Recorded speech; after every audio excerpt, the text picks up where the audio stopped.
This is the kind of conduct that shattered the American people's faith in our government. We are ending this weaponization. Our FBI is targeting violent criminals, child predators, and other lawbreakers, not sitting senators who happen to be from the wrong political party.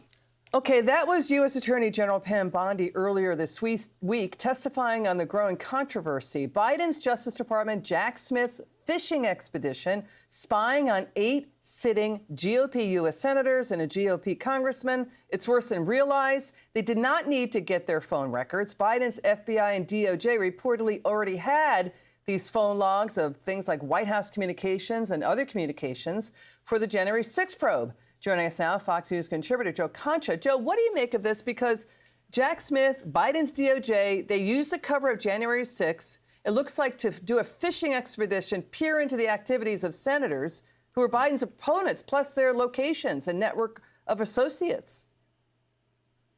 Elizabeth, the old saying is it's an investigation that was in search of a crime. And now you have Lindsey Graham, who rightly is saying he wants to now sue the crap out of Jack Smith. Those are his words. Bill Haggerty, he wants to know why Verizon allowed the FBI to access his phone records. I mean, overall, this is obviously an ugly abuse of power, but it's not surprising given everything that we saw from 2021 to 2025. And when we look back at the Biden legacy, there's going to be several things that you point to, and none of them are good.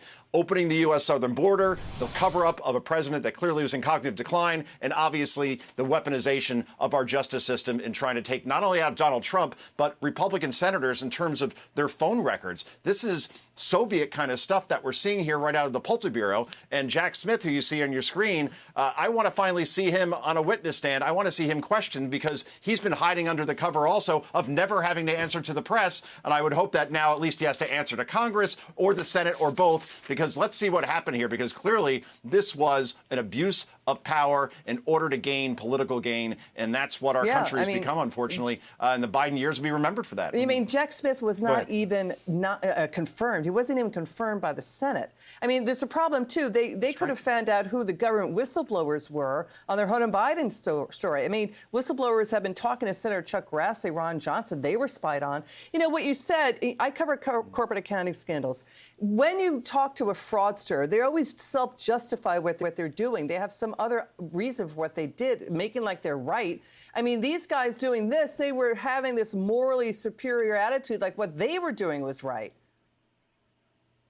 Yeah, they're saving, I guess, the country from losing democracy. That's what we hear over and over again. And they're doing it by doing the most undemocratic ways, things that you could possibly imagine. So, look, you hope that hell is coming here. But as we've seen time and again in these situations, will Jack Smith ever really face any true accountability? Or will there be a lot of yelling on Capitol Hill and then nothing happens? Let's hope we see something here in terms of accountability and finally get to the truth. Because without accountability, this is going to keep happening again, Elizabeth. Yeah, it was just an abnormal bad period under Biden, Obama and Biden in U.S. history. Joe Concha, thank you so much for being with us.